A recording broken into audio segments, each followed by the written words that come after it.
रामकृष्ण हरी माऊली. ओम नमो जी आद्या वेद प्रतिपाद्या, जय जय स्वसंवेद्या आत्मरूपा. देवा तुची गणेशू सकळार्थमती प्रकाशू, म्हणे निवृत्ती दासू अवधारी जोजी. तर सर्वात प्रथम नमन आपण असे जे ओंकार स्वरूप की ज्यांना वेदाने सुद्धा प्रतिपादन केलेले आहे, असे जे स्वसंवेद्य म्हणजे आपणच आपणास जाणणे असे जे आत्मरूप श्री गणेश यांना करू.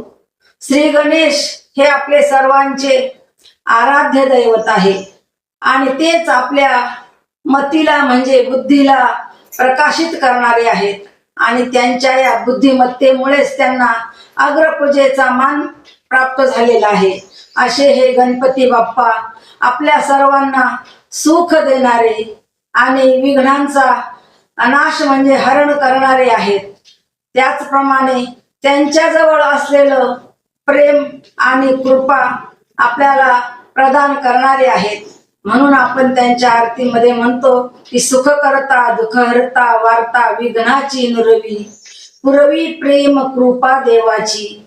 अशा या गणपती बाप्पांची कुठल्याही कार्याच्या प्रारंभी आपण प्रार्थना करतो, म्हणजे आपले जे कार्य आहे ते निर्विघ्नपणे पार पडते. म्हणून कुठल्याही कार्याच्या आरंभी श्री गणपती बाप्पाचं नमन करणं अत्यंत आवश्यक आहे. धन्यवाद.